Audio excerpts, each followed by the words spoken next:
नमस्कार। आज के कार्यक्रम में मंच पे उपस्थित देश के महिला एवं बाल विकास मंत्री आदरणीय श्रीमती अन्नपूर्णा देवी जी,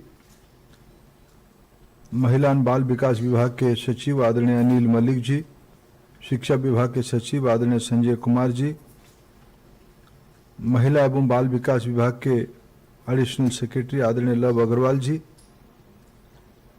स्कूल शिक्षा विभाग के जॉइंट सेक्रेटरी आदरणीय श्रीमती अर्चना अवस्थी जी, सभी महानुभाव, हमारे निमंत्रण से आए हुए देश के अनेक स्थानों से आंगनबाड़ी की दीदी, स्कूली शिक्षा के प्राथमिक स्कूल शिक्षा के शिक्षयित्री और शिक्षकगण, अन्य दोनों विभागों के अधिकारी मित्रगण, इस सेक्टर से जुड़े हुए अनेक समाजसेवी मित्रगण और मीडिया के साथीगण, मैं सबसे पहले आज की इस कार्यक्रम के लिए महिला और बाल विकास विभाग को और शिक्षा विभाग को धन्यवाद देता हूं।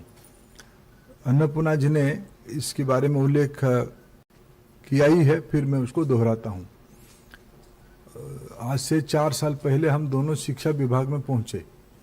अन्नपूर्णा जी हमारे शिक्षा राज्य मंत्री की भूमिका में आई, तब से हमारे बीच में जो कामकाज बंटवारा हुई, स्कूल शिक्षा वो दिखती थी, और स्कूल शिक्षा में विशेष करके ईसीसी के बारे में और निपुण भारत के बारे में थोड़ा विशेष ध्यान दे, इनकी दायित्व था। तब हम लोगों ने मिलकर तय किया था राष्ट्रीय शिक्षा नीति देश की बच्चों के बारे में ईसीसी में 2 विभागों को, प्रैक्टिकली 3 विभागों की इसमें दायित्व है। महिला और शिशु विभाग के, शिशु विकास विभाग के साथ मिलकर उन दिनों में उन्होंने कुछ अध्ययन किया था। एक प्रयास हुई थी, एक सामूहिक कुछ स्ट्रैटेजी बने।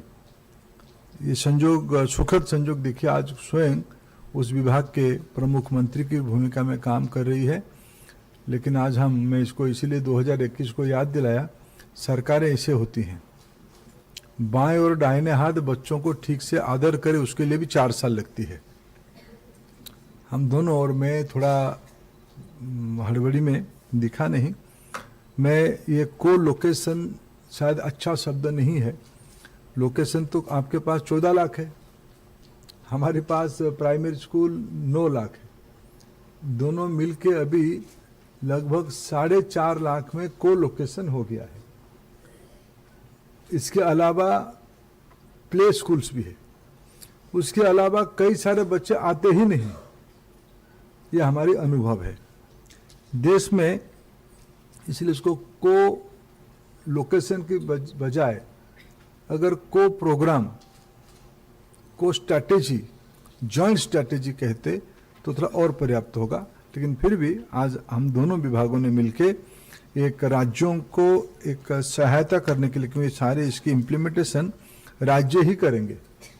हम दोनों पॉलिसी की डिपार्टमेंट है, हम इधर से जो नीति निर्धारण करेंगे, राज्य उसको क्रियान्वयन करेगा।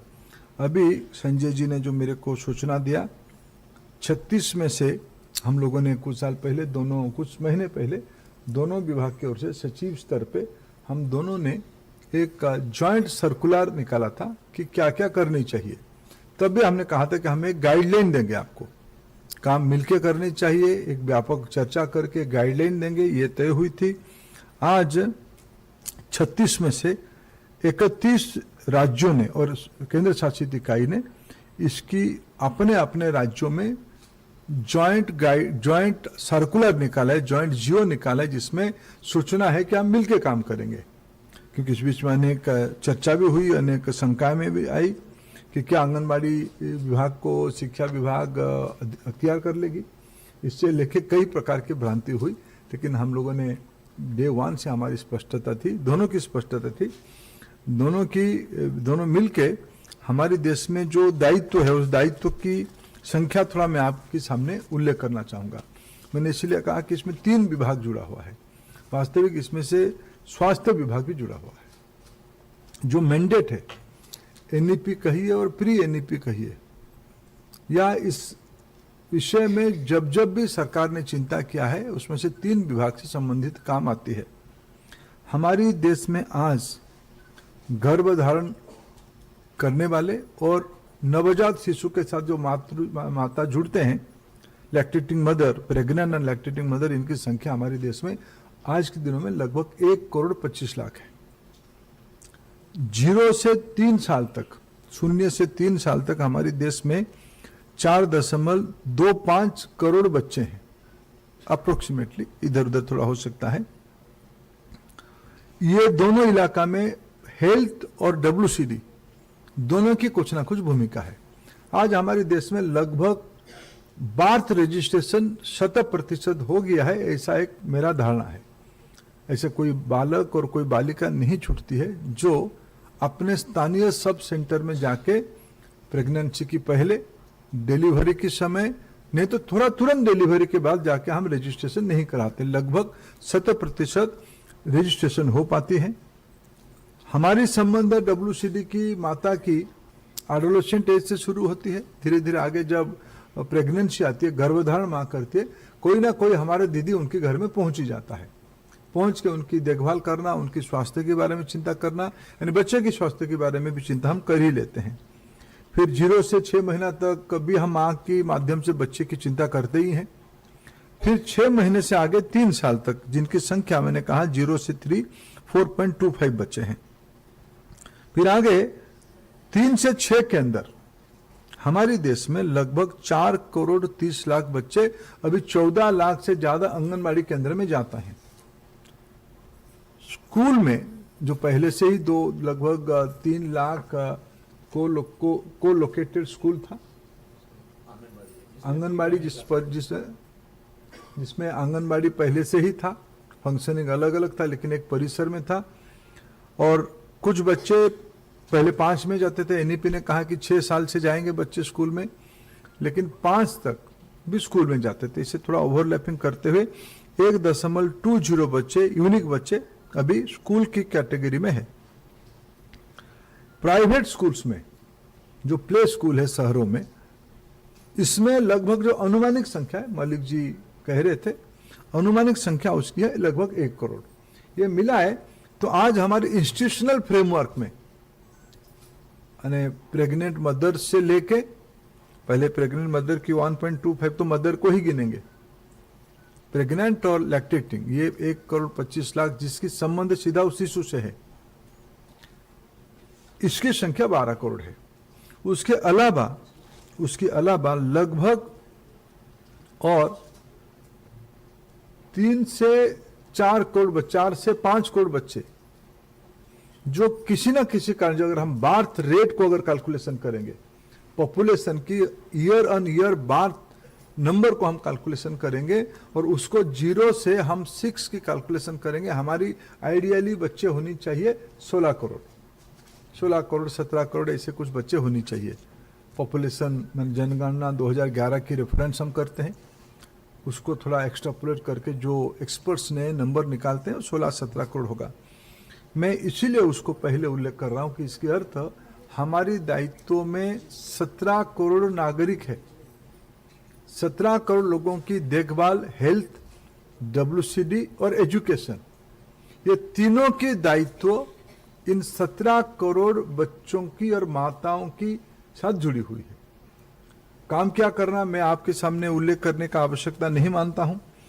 इसके लिए हमने अलग अलग, अभी तक हम अभी भी हेल्थ को कभी एक स्टेज पे, मैंने दोनों सचिवों से अपेक्षा करता हूं, हेल्थ सेक्रेटरी महोदय को आपके साथ जुड़ के आप तीनों लोग देश में इसमें उसके ऊपर कॉन्सेंसस बनानी पड़ेगी, किसने क्या काम करना है। हमारी देश में अगर हम डेवलप्ड कंट्री होंगे तब हम ये कहेंगे हमारी बीच में 4-5 करोड़ बच्चे हैं जिनके बारे में हमें बहुत स्पष्टता नहीं है। ये व्यवस्था शायद बहुत उचित व्यवस्था नहीं होगी।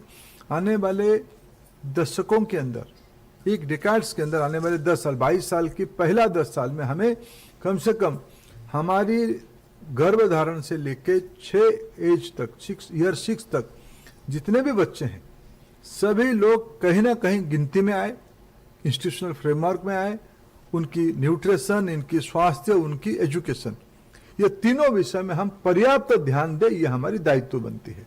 इसकी common strategy common strategy, common programme हम बनाएं।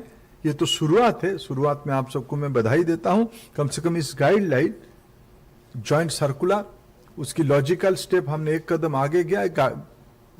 कॉमन गाइडलाइन को लोकेशन के नाम पे हम लोगों ने आज निकाला, क्या क्या काम होगा, किसकी क्या जिम्मेदारी रहेगी, कैसे कैसे हम उसको कार्य करेंगे, उसके बारे में हमने लिखा है। मित्रों, मैं जब आगे थोड़ा एक दो विषय आपसे शेयर करना चाहूंगा कि हमारे देश में जो आने वाले 25, 30, 40 साल कैसे होगा। जो बच्चा आज 6 महीने की है, आने वाले 22 साल में वो 23 साल के अंदर जा रहा होगा। शायद तब उस समय की जो लीडरशिप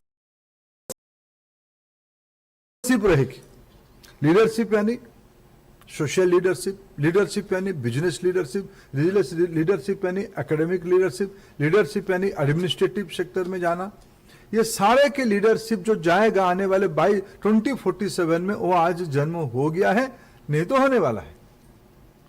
जिसकी उम्र आज 5 हो गया है तो वो और एक स्टेप ऊपर रहेगा। जिसकी उम्र अभी 6 हो गया है, कम से कम 1 साल हमारी दायित्व अभी भी है, हमारी दोनों की दायित्व में है। 6 साल में जो बच्चा है वो आने वाले 22 साल के बाद वो हो जाएगा 28 का। शायद तो ग्लोबल लीडरशिप स्पेस में जा सकता है, जाएगा ही। तब हमारी दायित्व क्या अब हम समझे, विकसित भारत की लक्ष्य तब पूरा होगा जब ये सारे बच्चों की विदाउट मिस, हम ये नहीं कह सकते कि भाई हम अभी टेंटेटिव हिसाब करेंगे। हम आने वाले दिनों में भारत की 70% गर्भवती माता और आने वाले नवजात शिशु और school going, pre school going students की 100% चिंता करेंगे, तब जाके हम उसको पूरा कर पाएंगे। इसमें कई प्रकार की रेस्पॉन्सिबिलिटी है, कई प्रकार के एडमिनिस्ट्रेटिव चैलेंजेस भी है।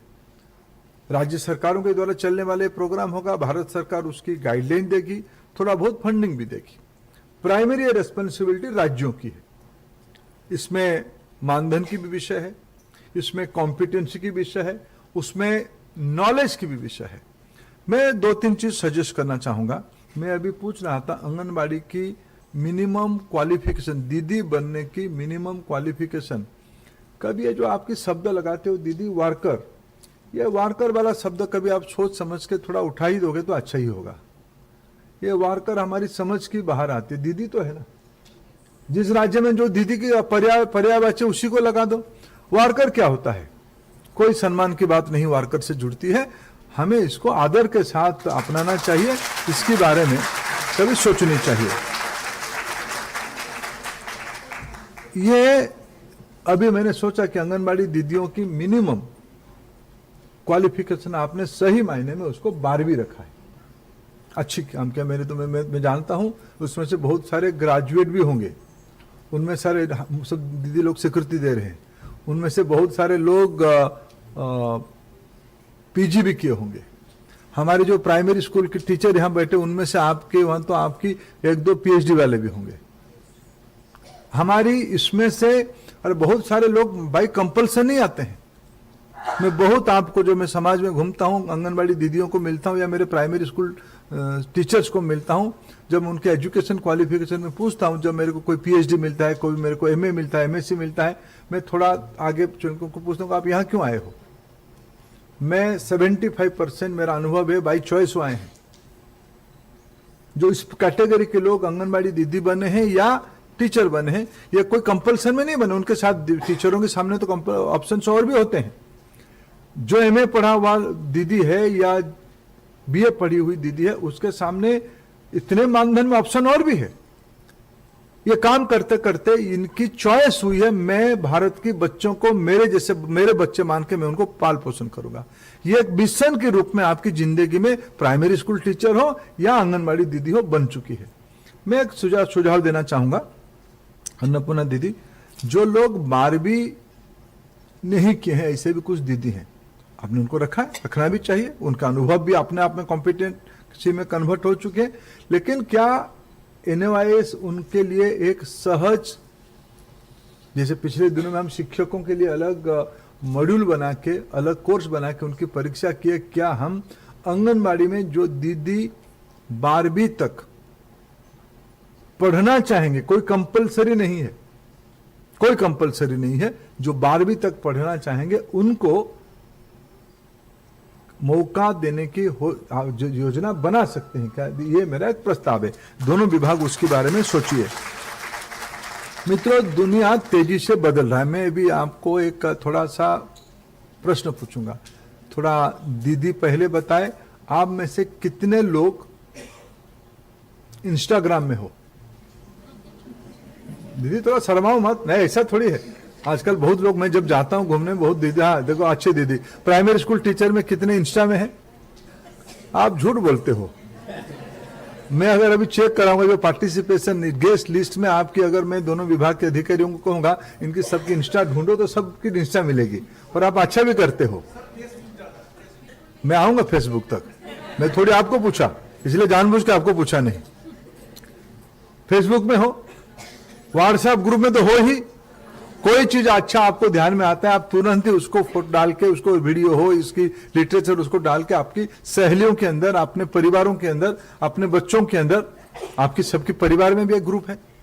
सबके परिवार में जो ग्रुप है, बच्चे हैं, पति है, या और कोई अत्यंत आत्मीय है, उनकी भी एक कोर ग्रुप है। आज संवाद की नई माध्यम टेक्नोलॉजी बन चुकी है। कोई भी चीज आज मैं जानता हूं, इसमें आपके वहां आया हूं, मेरे निश्चित में शाम आते आते मेरे सुदूर गांव की एक दीदी जो मेरे अति आत्मीय हो, मेरे को फोन करेगा, आप हमारे प्रोग्राम में आज गए थे। पक्का कहेगी थोड़ी देर में मैं उसको फेसबुक में डालूंगा, तो उसको लाइक करेगी। मैंने कहा है दीदी तुम मेरे को बीच बीच में लाइक करते रहना। वो लाइक करेगी, लाइक करके फिर मेरे को फोन करेगी, मैंने आपको देखा था आज हमारे प्रोग्राम में। यह संवाद की, सूचना की, टेक्नोलॉजी की ताकत है। मैं कभी कभी सोचता हूं, आपकी ये जो दुनिया 3 कोर्स आपकी बने हैं, 2 कोर्स आपकी बने हैं, नवचेतना, आधारशिला और शिक्षा विभाग की जादुई पीठ, तीनों चीज एक ही है। तीनों की एक ही चीज, उसके बाहर एक चीज, उसमें तीनों बच्चों को प्यार करो, बच्चों को आत्मीयता दो, बच्चों को संभालो, बच्चों को अच्छी बात कहो, अच्छी कहानी कहो, सद्बुद्धि दो। ये करते करते कम से कम आपकी सद्बुद्धि आ जाए। ये भी हमारी प्रैक्टिस हम लोग करते हैं। इसको मैं मानता हूं आज की दुनिया में, आज जिस समय में हम लोग मल्टीटास्किंग की रोल हमारी है, हम कई चीजें इकट्ठा करते हैं। आज पिछले दिनों में हमारे सामने जो ऑप्शंस था, आज ज्यादा ऑप्शंस है, हम ज्यादा एम्पावर्ड है। उस समय में हमें ये सारा विषय और आज सिखाने के लिए जरूरत ज्यादा है। कम समय में ज्यादा विषयों को सिखाना, ये हमारे हमसे अपेक्षा है। क्या आप लोग कभी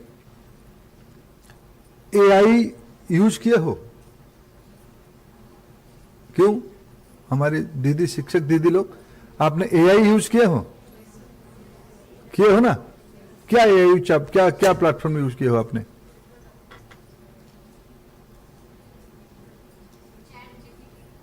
ChatGPT।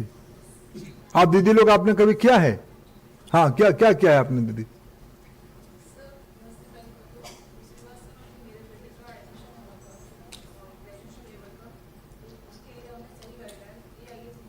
कौन सी प्लेटफॉर्म यूज किया? ChatGPT वाला। इसको इंग्लिश में पूछा या हिंदी में पूछा? हिंदी में पूछा ना। बैठिए दीदी, मेरा प्रश्न है, सुझाव है, आने वाले दिनों में हमें भारत के बच्चों के लिए, मैं शब्द लगाता हूं भारत के बच्चों के लिए, भारत के बच्चों के लिए भी प्रश्न आप पूछोगे कोई टेक्नोलॉजी प्लेटफॉर्म को, ये बहुत सहज होने वाला है दुनिया। आपकी सभी की व्हाट्सएप में मेटा की एआई प्लेटफॉर्म पहले से ही है। अब थोड़ा उसमें हाथ लगाओ, आपको 3 बार पूछता है मैं आपको मदद कर सकता हूं क्या, वही मेटा पूछता है। दुनिया इतनी खुल चुकी है, इतना सहज हो चुकी है, हमें उसकी फायदा लेना चाहिए।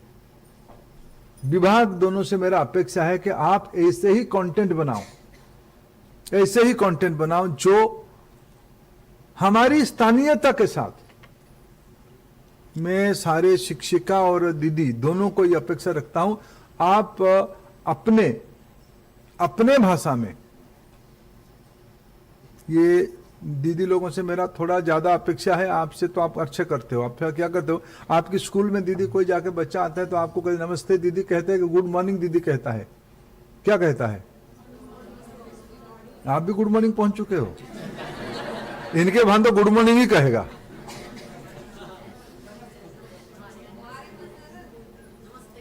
नमस्ते करता है ना। आप आगे चले गए। अच्छा क्या नहीं ना, अच्छा क्या, देखो देखो ये सारे हमको हमारे घर में जैसे बच्चों को रखना है हम ऐसे रखते हैं, बच्चों को रखते भी हैं। हमें बच्चों को जड़ से जुड़वाना है। हम बच्चों को जैसे ही बनाएंगे वैसे ही बनेंगे। हमारी माँ, हमारे उन बच्चों की माँ पिताजी से ज्यादा, क्योंकि माँ से वो थोड़ा नाराज रहती है उस उम्र में। माँ उसको कहती है कि सब्जी खाओ, माँ उनको कहती है कि मैगी मत खाओ, माँ उनको कहती है कि फोन पे मत जाओ। उस समय में वो ज्यादा प्यार आपसे होती है उसकी। हम सभी की जिंदगी में पहला टीचर की आप अनोखी स्थान है। आप सब उस बच्चे की पहला टीचर हो, पहला शिक्षक शिक्षयित्री हो। आप जो चीज सिखाओगे वही वो सीख के जाएगा। आप उसको कहोगे हाथ धो के खाना खाना, वो हाथ धो के खाना खाएगी। आप उसको कहोगे कि सब्जी खाओ, वो सब्जी खाएगी। मां कहने से नहीं खाएगी, आप कहने से खाएगी। ये इसके लिए क्या कहना चाहिए, आप चैट जीपीटी को पूछो, आप मेटा को पूछो, और पूछो भारतीय भाषा में। कोई हिंदी नहीं, हिंदी की जो जो आपकी जाए जो भाषा है।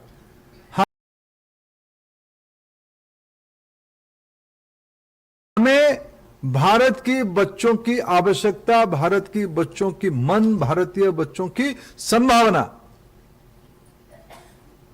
की रिपोजिटरी बनानी है, एक डिक्शनरी बनानी है, एक कुंभ बनानी है, एक अमूर्त कुंभ बनानी है। कैसे बनेगा आप पूछोगे तो बनेगा। भारत की बच्चों के मन में क्या चल रहा है, अगर 25 बार आप कोई प्लेटफॉर्म को पूछोगे तो वही तक समाधान दे देगा। वो समाधान धीरे धीरे हमारी भारतीय परंपरा से जुड़ेगी। अभी आप जो सोचते हो उसको कहते रहो आप और बच्चे के उस क्लास के साथ खत समाप्त हो जाती है।